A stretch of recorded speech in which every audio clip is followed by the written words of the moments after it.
بص يا خالد، كل الحاجات اللي انت قلتها دي مفيش فيها اي مشكله خالص. احنا اهم حاجه دلوقتي عايزين نكشف على البطن عشان نطمن. خالد، نكشف على البطن يا خالد.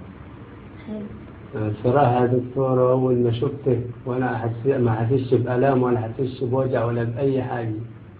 برضه يا خالد عايزين نطمن، محتاج ادويه، محتاج تحاليل، محتاج اشعه، اي حاجه نطمن. ولا محتاج أدوية ولا أشعة ولا أدوية ولا أي حاجة. أنا محتاج بس حاجة واحدة بس، تؤمر يا خالد.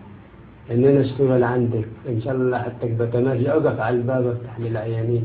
أهم حاجة أبقى جنبي. انت متجوز يا خالد؟ أنا الصراحة كنت متجوز، بس أول ما شفتك حسيت إن أنا مش متجوز خالص. يعني مراتك لو سمعت الكلام ده مش هتتضايق؟ تتضايق، تطالبه بالدنيا، بتعمل اللي هي عايزاه. طب بص يا خالد، انا لا دكتورة ولا اي حاجة، احنا بنصور في برنامج وادي كاميرا هناك اهي. وماذا الكاميرا هناك؟ أنا عايزك بجنبي، ماليش دعوة بكاميرات ولا بتاع، أنا واثق.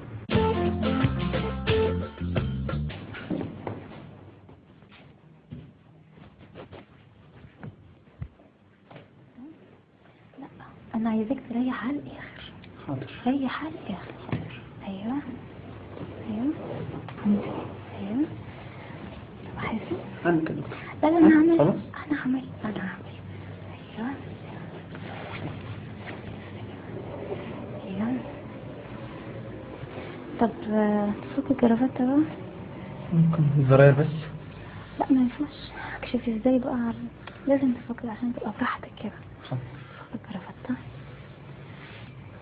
زراير كمان، يفك الزراير كمان. حاضر.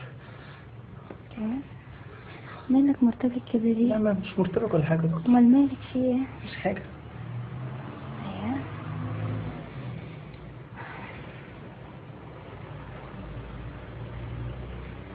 خد نفس، نفس كمان. في حاجة هنا بتوجع؟ لا مفيش حاجة هنا مفيش بتوجع؟ حاجة. مفيش حاجة تأثر. خلاص. مفيش مالك حاجة. في حاجة؟ مفيش حاجة. ما انت مرتبك كده مش ليه؟ مرتبك ولا حاجة. مش مرتبك؟ لا مفيش حاجة. أكيد. أكيد. طب ممكن نكشف على الظهر؟ ممكن من فوق القميص. لا ما انا هكشف من فوق القميص ازاي؟ معلش. لا ما ينفعش. حاضر. شيل القميص بعد اذنك.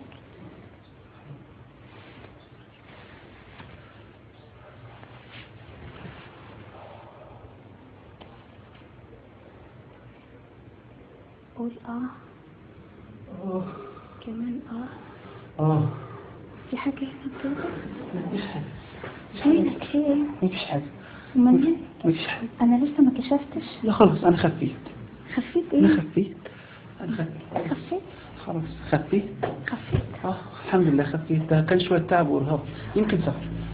اكتب لك شوية مقويات؟ لا الحمد لله، أنا اتقويت. مقويات في الشفا؟ أنا اتقويت خلاص. شوية مقويات؟ اتقويت. شوية مقويات؟ اتقويت خلاص الحمد لله. طب الجاكيت؟ خد جاكيت. شوية مقويات؟ لا خلاص. مش عايز مقويات؟ لا خلاص الحمد لله، أنا اتقويت.